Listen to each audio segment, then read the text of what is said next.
Hello বন্ধুরা, চলে এলাম একটি নতুন রেসিপির সাথে। আজকের রেসিপি মাছের তেল আলু বেগুন দিয়ে।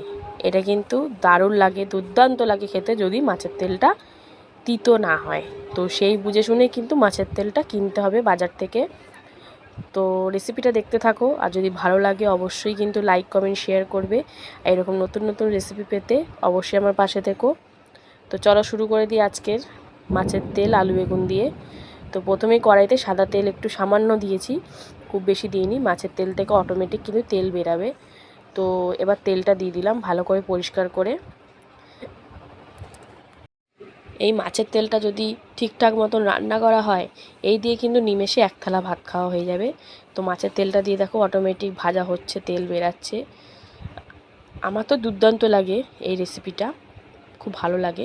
দিয়ে দিলাম কোচানো পেঁয়াজ আর কাঁচা লঙ্কা। তো এবার পেঁয়াজটা দিয়ে একটু ভাজা ভাজা করে নেব হালকা 2-1 মিনিট মতন। এই দেখো পেঁয়াজটা দিয়ে হালকা মতন ভাজা করে নিয়েছি 2-1 মিনিট মতন। এবারে আমি এতে দিয়ে দেবো বেগুন। তো বেগুনটা দিয়ে ভালো করে নাড়াচাড়া করে তারপর এতে দিয়ে দিলাম আলু। তো দেখতেই পাচ্ছ আলু বেগুনটা কেমন কেটেছি। ছোটো ছোটো করেও কাটতে পারো, আবার এরকমভাবেও কাটতে পারো। তো এরকমভাবে এবার একটু নাড়াচাড়া দিয়ে 2-3 মিনিটের জন্য ঢাকা দিয়ে দেবো। তো দেখো আবার ফিরে এসেছি কিছুক্ষণ পর।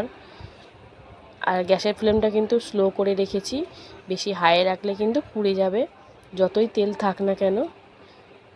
তো দেখো ভালো করে নাড়াচাড়া করছি। তো মাছের তেলটা হচ্ছে, এরপরে আমি এতে দিয়ে দিচ্ছি কিছু মশলা।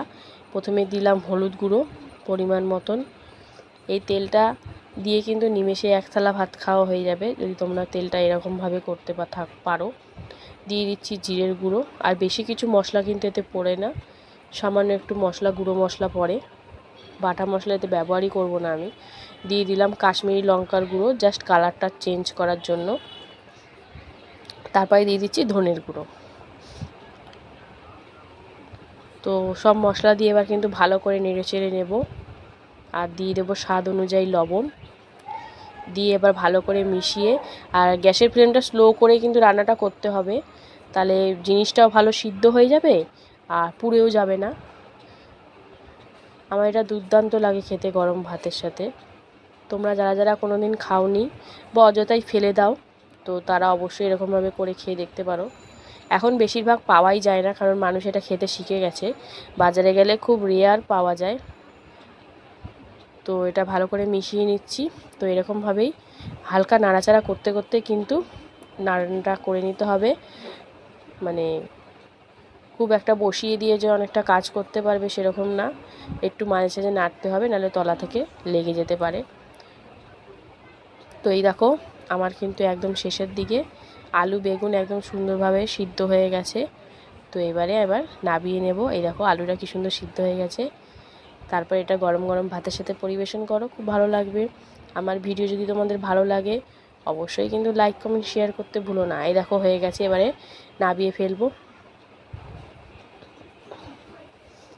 এইটা যদি কাতলা মাছের তেল হতো আরও ভালো হতো, যেহেতু এটা রুই মাছের তেল ছিল, খুব একটা তেল কিন্তু বেরায়নি। আমি চাইছিলাম এরমই হোক। খুব বেশি তেল হলে খেতেও অসুবিধা, মানে আমাদের অনেকের অনেক রকম প্রবলেম থাকে, কোলেস্ট্রল ব্যাপার থাকে। তো রেডি হয়ে গেছে, টাটা।